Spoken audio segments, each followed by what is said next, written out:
All right, welcome. This is my first drive of a Volvo XC40 Recharge. Just to give you a little background, I am a fan of the XC40 in its standard form, but I didn't really like the engine or the transmission. And this car gives you, well, no transmission to criticize because you just have one gear and it doesn't dither. And in terms of engine noise, the standard car does a lot of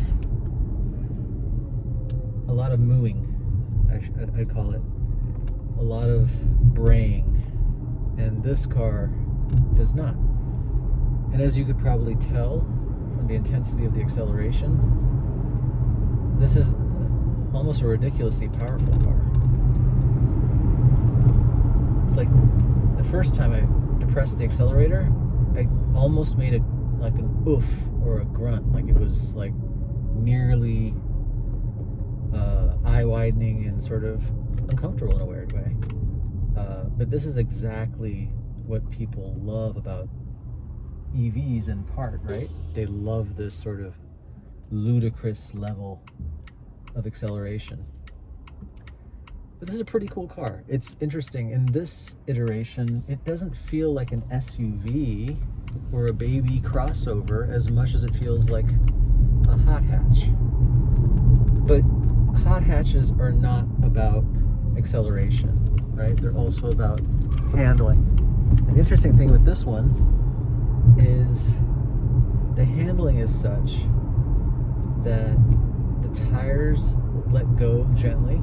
It's one of my favorite tires on the car right now, and for those exact traits.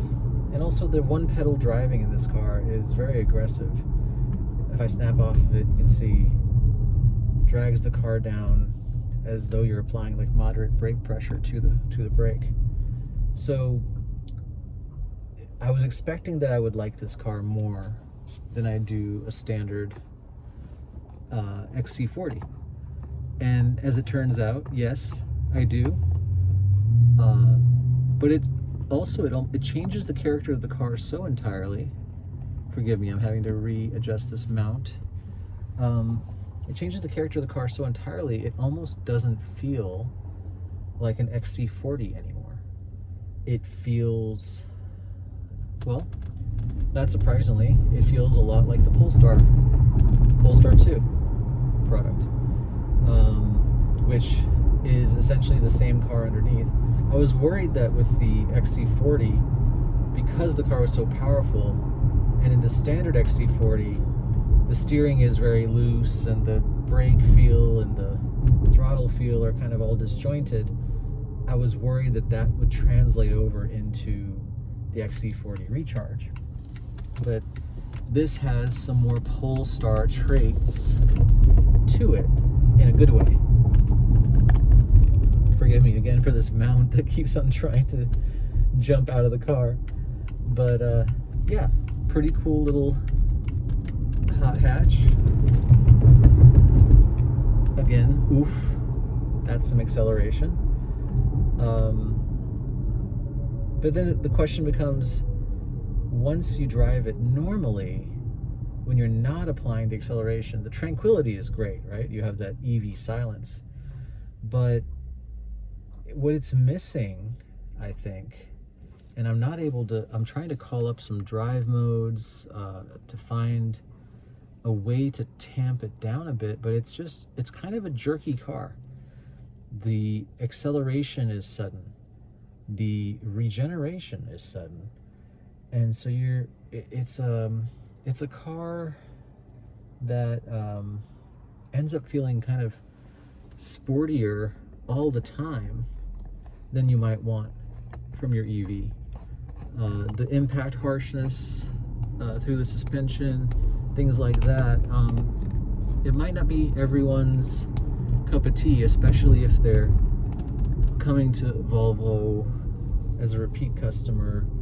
A lot of their current cars are just not as refined as they once were. So think about that as if you're in the shopping process. Think about that if you're going into the driving and to see. But as you can see, it even just creeping forward towards the stoplight is a bit of a jerky affair, no matter how smooth I try to be. And as the tires roll over the little manhole covers and bot dots and cracks and such, what you start to notice more of in this car, because there is no gasoline engine, of course, is those noises coming up through the body of the car. So if that's not objectionable to you and you're an acceleration junkie, great car for you. But look out for those things and make sure it is a great car for you before purchase. I hope this has been helpful, and you've enjoyed this Mr. Toad's Wild Ride with me. And sorry again about this camera mount issue. The car has really nowhere that is accepting of the mount that I'm using today. Anyway, drive safe. See you in the next video.